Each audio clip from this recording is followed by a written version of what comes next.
تضامنا مع أبناء شعبهم في العراق، تجمع أبناء الجالية العراقية أمام البيت الأبيض في واشنطن في الولايات المتحدة الأمريكية بمظاهرة سلمية،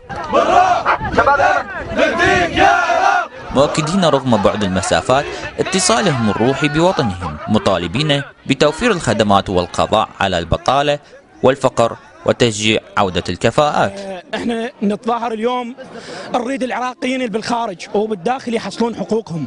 احنا ما نطالب شيء هواي، يعني احنا يعني عندنا نفط، احنا اراضينا واسعه، عندنا نفط، بس المشكله ما عندنا كهرباء.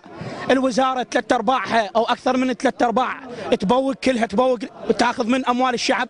احنا اليوم جينا لهذه المظاهره حتى نطالب الحكومه بانه تبعد المفسدين اللي بداخل الحكومه عنها، نريدها شويه تلتفت لمصلحه العراق، ويعني شويه يبدون باعمال العراق. يعني البلد ما بي مي، يعني لحد الان اهلنا يشترون مي، كهرباء ماكو، خدمات ماكو، صحه ماكو.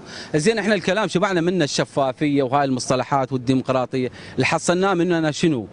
ويعني بس والله يعني احنا انا فارقه اهلي صار لي 5 سنين، واريد ارجع اشوفهم، والله مشتاقتهم، بس اريد شويه يعني يصير هالشي زين بالعراق حتى ارجع لهم. لازم يصير تغيير، احنا ما راح نضل ساكتين طول العمر، وهذه المظاهره اللي طلعنا بها اكيد خدمات الامن الاستقرار، يعني الشعب العراقي ماخذ اي ابسط حقوقه، هو كل شيء ما ماخذ من عندها. ورفعوا شعارات تطالب بإنهاء تفرد الأحزاب بالسلطة وضرورة إشراك الكفاءات المستقلة في الداخل والخارج، كذلك هدم ما أسسته هذه الأحزاب من طائفية وعرقية وقومية، وإعادة توحيد الصف العراقي على أساس المواطنة فقط.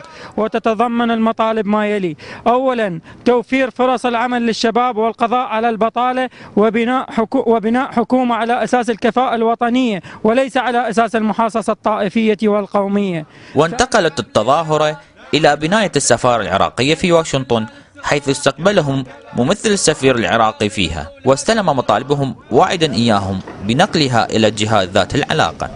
طبعا اليوم احنا هي مو مظاهرات ضد الحكومة العراقية، بإنما هي تسليم رسالة إلى نائب السفير العراقي.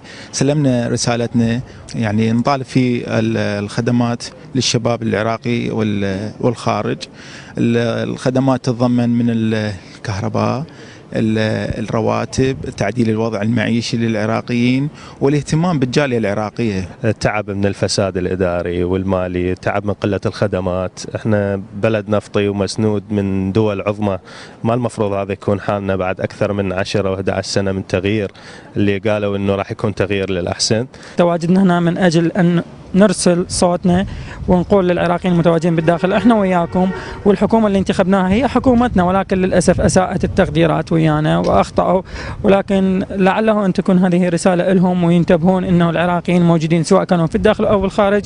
لقناة الفيحاء الفضائية، واشنطن.